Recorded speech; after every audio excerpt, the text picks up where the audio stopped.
My name is Kevin Hines, and in the year 2000, I nearly died by jumping off the Golden Gate Bridge.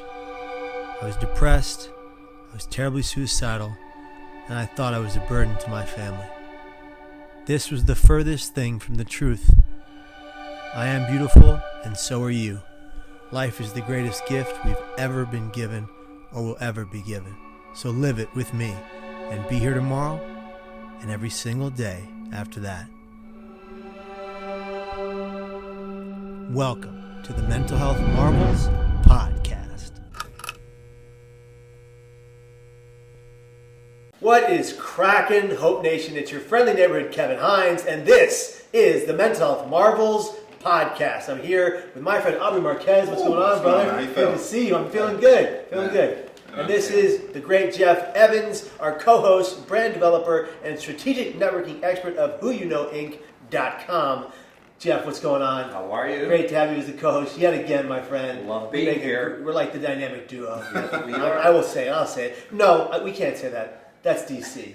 We got to say something about Marvel. And I'll get banned. All right, so Mr. Marquez. Yes, sir. Aubrey, clearly let's start where we need to start because it's just something that was evident. We made a note about it earlier today. You haven't seen the gym a day in your life. No, I think I'm a couch potato. Yeah, I can tell. Stay at home.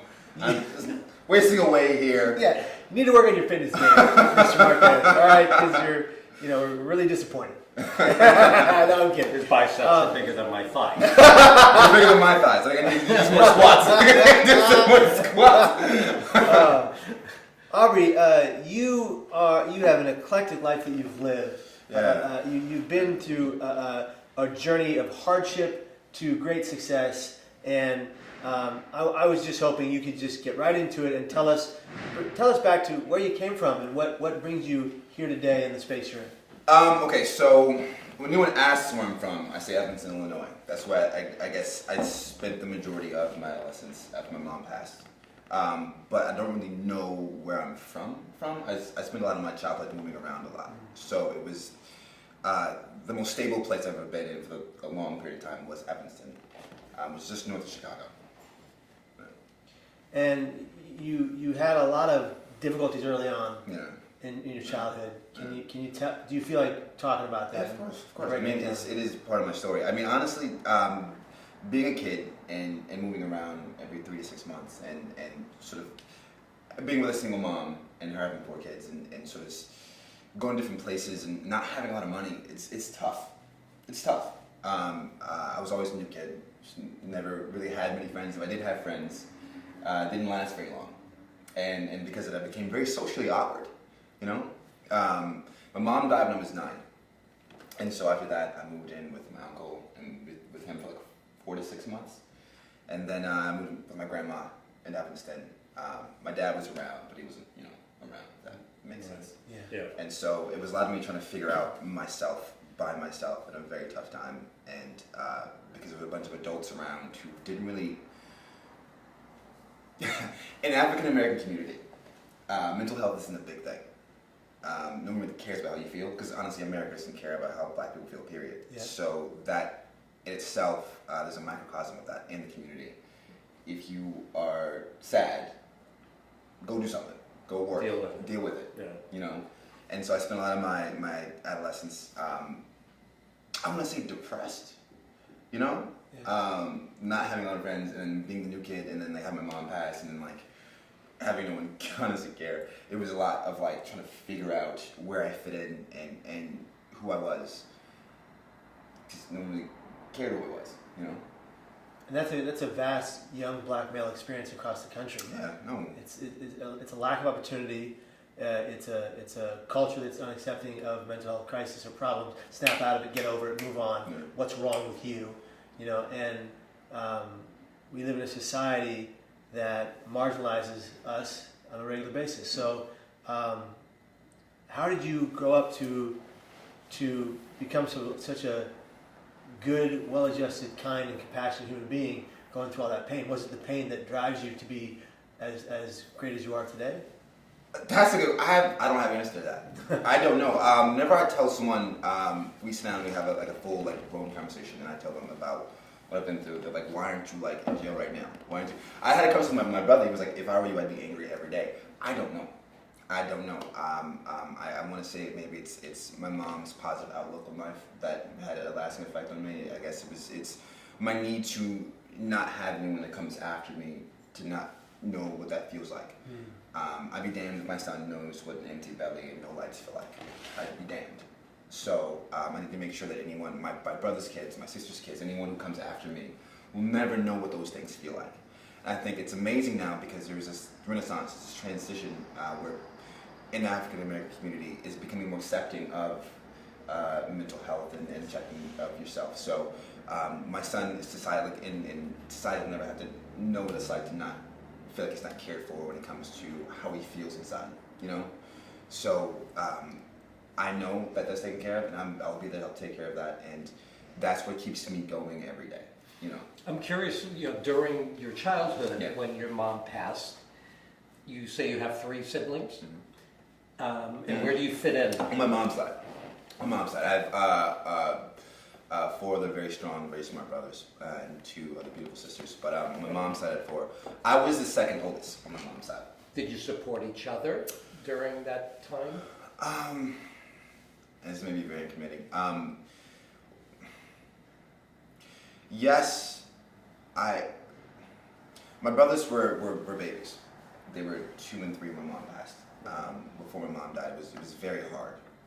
And I said it was extremely hard. I'm not gonna get into a lot of details, but I would have to. I remember times we had this corner store, and then next to it was like this big chain. I'm not sure if it's the name, like a Dominic's. Is that? Yeah, that's fine. I would go and I would steal bread and peanut butter for us to eat. And I remember getting caught one time, and the lady let me go with it because she saw how I looked. She saw my coat had this big hole in it. So we were all we had. But even then, when you have nothing, you really don't see anything, a reason to really do anything, you know? Right. So this is sort of the depressive state you're kind of in perpetually. Yeah, like a chronic depression that's regular Yeah. every day. Yeah, but as a kid, I was like, this is reality. This is just life. You're like, oh, This is I just live here. You know what I mean? But watching my mom go through that and seeing her stressed out, and my older sister, as a young lady, as a black young lady, try to figure out her life in that. I was like, okay, well, we got to eat somehow, you know. So I guess that was my way of supporting. Was, you know, stealing food from Survival. It was that's what it was. Yeah. It was 100% survival. So, and I've noticed that that's a motif in life. Yeah. Until you come to a place where you're thriving, you're just simply surviving. And A lot of people I think there's survive. a lack of empathy from the populace to see. I mean, clearly that the store owner had an empathetic. she wasn't a stoner. She just worked there. She just worked there, so Yeah. she had a bit of empathy in that moment. Yeah. But It was a bad neighborhood, so she Yeah. was from that neighborhood. So she understood. she understood. You Yeah. know, so it wasn't like I went there. I wasn't like stealing liquor. I wasn't. No, I was no. stealing bread and Yeah, peanut you're butter. trying to eat. I was trying to eat. She was Yeah. like, oh, okay, just. She turned a blind eye. She did. And I don't know who she is. If you watch, thank you. If you're watching this, I'm sure you probably won't remember that. But if you are, I remember it. So thank you. But no, it was nice to be seen. Yeah. You know, people look at you, and it's different when they see you. And I That's think right. in that moment, I think she took the time to see me and was like, okay, well, you need this more than this multi-million-dollar company does. Mm. Yeah. This was, you were 9? Yeah, I was like 8, 9 and stuff. Yeah. Okay, Yeah. and then you just had no roots. I mean, you were just constantly moving from place to place. Yeah. We were in Maryland at this time. Okay. And my mom's the last time we moved. Technically, right? I mean, she died, so Yeah. last time we moved with her. But yeah. From that point, and growing up, what was your adolescence like? Your teenage years. Teenage years. Okay, I was a lot trying to figure out where I belonged. You know, because if you notice the way I talk, the way I hold myself, I'm not really by most kids' standards like a black kid. Right. I wasn't really like, Oreos, which you call. So there was a lot of that. So I wasn't cool enough to hang out with black kids, and I wasn't white enough to hang out with white kids, and so I was trying to figure it out. And I became a bully after a while. Really? Yeah. Yeah, after a while, like, hurt people. So I was like, yo, fuck y'all. Like, why? Like, you know what I mean? Like, you don't like me, I don't like any of y'all. So what's up? And I was super lame, very uncool. And then one day, this is middle school, my best friend Miles, and we became friends because someone was picking on him. And I was like, I don't know what it was that day. I was like, leave him alone. And I found sort of a small community with him and his family. He's still my best friend to this day. Wow. So, still trying to figure out who I was, but finding a friend was a big help for me because I spent a lot of my time alone outside of that. Yeah. As a teenager, you did go through several depressions, and you did attempt to take your life. I did. Yeah. Can you talk about what led up to the attempt and how you overcame that moment in time? If you're comfortable. For sure. It's okay. So it's I tried twice. Okay. Okay. How old were you? I was 16, 17 at the time. It was during Christmas break, and when my mom died, me and my sister and my brothers got split up. So my brothers went with his father's family, and me and my sister went with my father's family. And as I said, I was by myself most of the time. So 16-year-old, a lot of things to figure out, dealing it by yourself, in a room by yourself. You have a lot of time with your own dark thoughts, Right. a lot of time by yourself. And I became really anxious. So I would stay up for days on end. I would cry I didn't know what the hell was happening. And one day I was just like, I think I'm done with this. I don't want to feel this no more. The pain. Yeah. And so I remember it swallowing just a whole bottle of pills one day, and I was like, okay, well, I'll just wait and see what happens. And I got really sick. I didn't know that they did things to pills after, like 1980, that just made you throw them up. So we had 2 bathrooms, one in the basement. I was in the basement for like, I want to say, a whole day, just throwing up and just like having my body expel the stuff out. I was like, what the hell is like, I can't even die correctly. So it was like, I can't even die right. And then the second time, asphyxiation, because I knew I couldn't fuck that up. So I tied it up. How much time had passed from the first attempt? Maybe it was a couple days. Real that quick? Yeah, so I went to school. My high school was across the street. So I went to school and stuff and came back and was alone most of the time again. And then Christmas break came. And I was just really in a pretty bad place. And I was like, I think, because I didn't want to I don't want to make a mess. Like I was like, I would, slip my wrist, but I don't want to it's kind of, it's like I'll just. So I tied a bag over my head, and then I remember holding my breath, and my body tried to make me breathe, and trying to breathe, and I couldn't breathe, and I was jerking around or whatever, and I passed out. And my grandma found me. She was just, I don't know what she was doing. She just came, she knocked the door, and I was in this weird awkward position. I woke up. And I guess when I was flailing around, enough air got into the bag that it kept me alive. And so I remember waking up, kind of disoriented, not knowing where I was, and she was kind of weirded out about it, She was, I think at the time she was like 60, and being a 60-year-old black lady. Old school. Like she didn't understand what the fuck was happening. She didn't, so it was like, okay, she kind of walked off and let it be, and I kind of sat in the room for a little bit by myself, and then she called my uncle and my aunt, and they came over and they took me to this hospital. I spent a week in the hospital, and was there. And it's weird in hospital. No one listens to you in hospitals either, so it's really weird too in there. But it was I think being in there was I don't know what I want, but this is not it for me. So they sent you to the hospital based on this attempt. Mm-hmm. So you were dealing with more psychiatric. Yeah. care? Yeah, Okay. yeah. So I went there. It was mostly just. It was honestly, I think that I spent more time with the nurses than I did with the actual doctor. The doctor came in maybe once or twice. I remember I was talking to him. He was asking me questions, and I was like, "Yeah, did you hear what I just said? Are you listening?" And he kept talking about what he was talking about, and I said, "Are you listening to me right now?" He's like, "Oh yeah, listen, but I have to go." And My 15 minutes are up, or 10 minutes. 10 minutes are up. Yeah. And the thing is, it was more about him making his rounds than it was about him actually caring for his patients. That is a huge problem. Yeah. Of this country, this country has, is we are living in a time of a cracked and broken American mental health system, Mm-hmm. where the system is devastatingly broken for most Americans.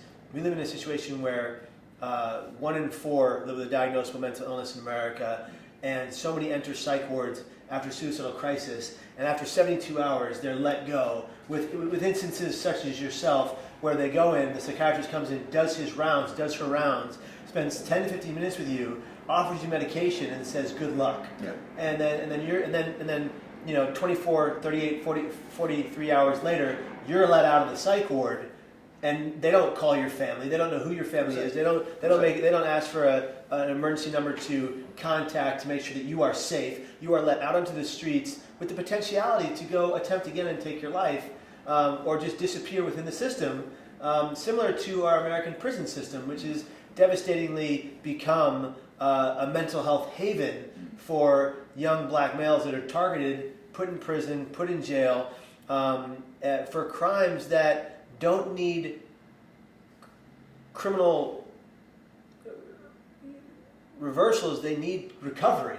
They need help. They need hope. They need a light at the end of the tunnel and someone to believe in them, to push them to do good in their lives. And that's. Let's switch gears for just a moment. What is your assessment of that system that is so broken, and how it affects, our demographic, and I feel like it makes us feel a lot less than, and not just marginalization, but like you said earlier, a great lack of care for young black America, male or female. I mean, this it's anyone, black, white, Latino, Asian. It's a lack of opportunity. It's a lack of access to resources, which is why most crimes are committed. Like, no one's innately just a criminal. Right. Systems create criminals. The lack of allocation of resources create criminals. Same with mental health, right? Most psychologists, doctors, or just the mental health people, period, are mostly in wealthy Caucasian neighborhoods.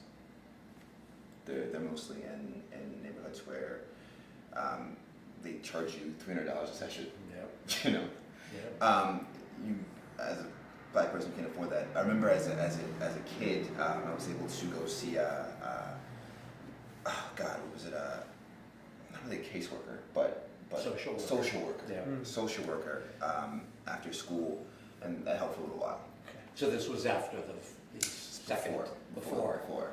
Because I think the school may have saw some things, and even the things that they knew about were like, we should probably, which was nice, What happened after you were released from the hospital? After a week, what happened? I went back to my life like I felt like nothing changed. I remember sitting down with my friend, and my friend Connor at the time was like, we were so worried about you, because at the point in time I was just at home, right? So things at home weren't going the way they were supposed to go. My school grade, I think I failed the entirety of my freshman year of high school, because I didn't think it was going to be anything. Because I was like, I'm just gonna, do I care? No one cares about me, And then when he said that, I was like, oh, Somebody cares. somebody cares. Wow. All right. So I spent like almost every day at his house with his mom, with his family, with Miles. Their family is literally my family. They've seen me cry. They've seen me like open up. They've seen me change so much in the last 10, 11, 12. It's been a long time. Middle school. I'm 27. How old are you in middle school? Like 11, 10, 11? Yeah. Yeah. So 16 years. So this friend. Jesus Christ. So Connor. this friend. Connor. Yeah. And his family. Yeah. But the thing is, when the friend, told you how much he cared, he was Yeah. worried about you, would you say that was the first person ever, pretty much outside of your mom, I'm sure, to really say that to you? That for the first time you felt somebody really genuinely cared?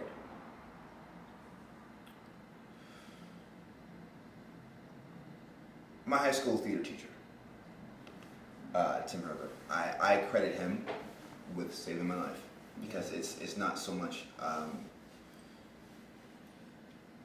caring is one thing, providing opportunity is another thing, you know. And when I remember sitting down and talking with him, he looking for this play. It's high school. It's small, but to me, it's a big deal. Big deal. Like someone cares enough to to watch me, not just to listen. Right. You know? So I was like, okay. And then we sat down and we talked, and I credit him with saving my life because I didn't know what I wanted to do with my life. I didn't think it was going to be anything. I didn't think it was going to go anywhere. I thought this was it. You know? And he sat down and he listened, and he just showed so much compassion. He didn't have to. I wasn't his friend. I was a student. He has a million of those. But he cared about you. He saw your potential. He saw something. Immensely. Yeah, and he cared about me, and he saw my potential, and he provided an opportunity. He was like, you're good. And then in that same arena, a guy named Brian Gale pulled me aside because me and Brian Gale were like, you know, we had this thing in Everson High School where we kind of passed him the torch to the next theater kid. And Brian Gale, he was like, you are amazing. You're worth being seen. You're worth being heard. They told you you had talent. They told you you could be a gift to the world in a sense. Yes. And they told you you had the potential to go do great things. I had worth. And how did that make you feel? Oh, I mean, did you realize at that moment that this was life changing? Yeah. Yeah. At that moment, it was like this is. Up to that point, I was telling myself to just wake up tomorrow. Just deal with what happens. Just find the sunshine. That's what I would say to myself. I lay down and I don't want to wake up tomorrow. Like, Robert, just wake up tomorrow. Like, relax. Just wake up. See what happens. Did it become a one day at a time kind of thing? It had to be. And that's our message. That's our motto. Be here tomorrow, Yeah. and every day after that. Yeah. You know, and for a lot of us, it's a huge struggle. Yeah. Just to get to that next 24-hour period. Where did you find, moving forward in your life, where did you find success in film and TV? How did that come into play? Came after a lot of hard work. Yeah. After high school, I did some theater and stuff, and my high school sweetheart at the time, she was pregnant, and this is what lit a fire in my ass because I was like, I'd be damned if my kid grows up feeling the way I feel. I'd be damned, and I'm not going to sit back and allow my children to pay for the sins myself because I didn't sacrifice. I didn't get up and get going and get moving. So I worked and busted my ass in Chicago for a good minute. What were some of the jobs you had? Break it down. A lot of background work. Yeah. A lot of background work. Chicago's a real commercial city. Okay. Theater work. I worked at a steakhouse. I had like 3 jobs at one point. I was working at a steakhouse, a Godiva chocolate, and a moving company. You're hustling. I still hustle. Every day. Every day. Every day. 'Cause I gotta make sure I provide. You know, Life's a hustle. I gotta make sure. You know, so my son is the most important thing to me. He's my hero. He literally saved my life. He's the reason why, like, I'm even in LA and even worked as hard as I did at acting. Because it was like, yeah, acting was cool. You know, I thought I was gonna be like a boxer or a psychologist or something. You know, I like those things. I have passion for those things, but as much as acting does. So I feel like I can definitely give a bigger message as an actor and reach more people and uplift more people as an actor that I can. Well, you have so many emotions, I'm sure, that you call on. Yeah. Within yourself with what you've gone through in your life. And it helps me figure out who I am. It's therapeutic in a way where I get to learn more about myself by exploring someone else. You did have a 12-2 boxing record, though. I did, yes. Tell us- I got those hands, man. You got those I hands. Tell us man. about that. Let me, Tell us okay. about that. I want to hear about the boxing career just for a moment, and we'll get back to the mental health side. Boxing was a great way to relieve some stress. Yeah. At first, it was a cool workout. Me and my friend Connor did it, and I remember getting to a lot of fights. I can do this. It's different. It's not the same as a street fight. At all. Fighting some random on the street and fighting a professional is not. If someone who's had training, it's not the same. But no, it was a great way to find discipline. Up to that point, I found discipline in myself. Like no one disciplined me. You know, who's going to teach me? So I would go and I would work out, and and this coach was like, because I'm really just like I'm naturally like a physically inept person. I'm very like my moves are very like fluid and smooth. And, he liked the way it looked. And he was like, okay, I think I can do something with this.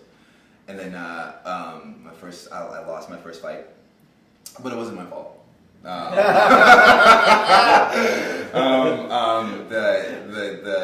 The person who judged the fight was the kid's coach that I was fighting at the time. I was supposed to be a tune-up because I was brand new, But the next I think 6, I won.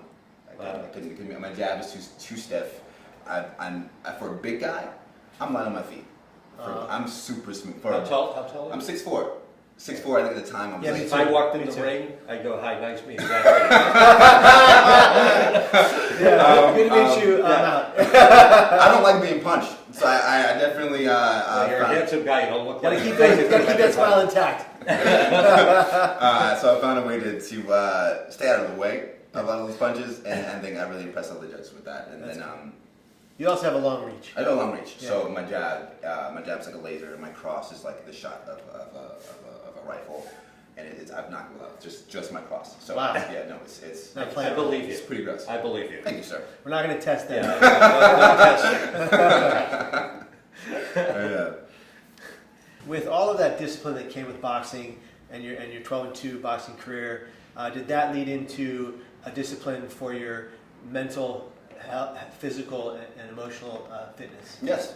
Yeah. I think it's a lifestyle, right? And once you find a lifestyle that works for you, you find ways to accommodate your life to that lifestyle. And I still do it to this day. And I think it's that keep going, keep fighting, never drop your hands, stay on your feet sort of mentality that even I still get depressed. Like I'm like not in any way like I smile a lot, but I still get down, and when I need that sort of motivation to keep going, I think about all the hard work I put in, and I go into the gym, and I relieve that stress, or I find different outlets, Sure. But it's like that keep going, keep fighting sort of mentality that I sort of like, had to bring in from boxing into my life to keep me going this far. From boxing, from your childhood, from your past, from your losses, do you feel like maybe sometimes your back was against the wall and you kind of look at that moving forward kind of mentality, like one moment at a time? Is that something that plays a role in your life every day? Every day your back's Every against day. the wall. Yeah, man. Every day, and like I said, unless you're thriving, you're just surviving, Right. And I'm still breaking through at this point. I'm still working hard at this point. I'm not thriving yet, so every day I'm still just surviving. So until you break through, your back's always against the wall. So it's I wake up and every day's a fight. Every day is another bout with be it depression, be it financial stuff, be it family stuff, be it just getting cut off traffic. It's just like I gotta make sure that I keep myself focused and keep my head up. I mean, you're certainly in an industry Yeah. that's very challenging. Yeah. Here in LA, there's so many people wanting to break into the industry. What are some of the roadblocks, professionally, have you encountered, and how you're dealing with them? It's mostly, the roadblocks have mostly just been my mental state. Like, here's the thing. I'm all about doing things correctly. A lot of people come to LA and they don't have the proper credentials. And I say that not to sound like some kind of asshole, but this is where you come for that corner office. This is where you come for that promotion. This is big leagues, right? The platforms they have here, much higher. People come here with no training, no headshots, no agents, no resumes, nothing, which is Just cool. a dream. Just a dream. And I support that.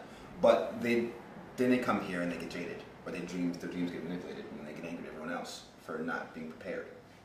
It's no one else's fault. Some of them are entitled. Some are entitled. And here's the thing, I don't want to downplay their worth, because if you feel you're worth something, for sure you should walk with your head high like you're worth that thing, right? but the roadblocks I have faced won't be the same roadblocks as other actors have faced, because I came here with my shit together, in a way. I came here with a resume, with an agent, with a manager, with all those things. I didn't come here blind. I came here with knowing the business that I was into. This is the business first. People see the show part of it, Right. before they understand the business part of it, and then they get angry and they lose sight of Frustrated. you Yeah. know, and it's understandable. You know, No. when you're told something's one thing and it's not that thing, you know. My advice to anyone who's looking to be an actor is make sure you have all your things together. Make sure you have all your ducks in a row. Make sure you work hard, and it's not a competition. It's a marathon, right? You are racing against yourself, and it's how long can you go against yourself. And you said too, work hard, but also you work smart. Work smart. You have to. You know, it's a combination. It is a combination. Same like boxing, right? Yeah, like Same. boxing. If You drop those hands. my thing is if you're punching too much and you get winded, you're just working hard, you're gonna lose that. Yeah. Right? If you were smart about the punches you throw, smart about the punches you take, because sometimes you have to take some punches to deliver some better punches. Right? Take a jab, deliver an uppercut.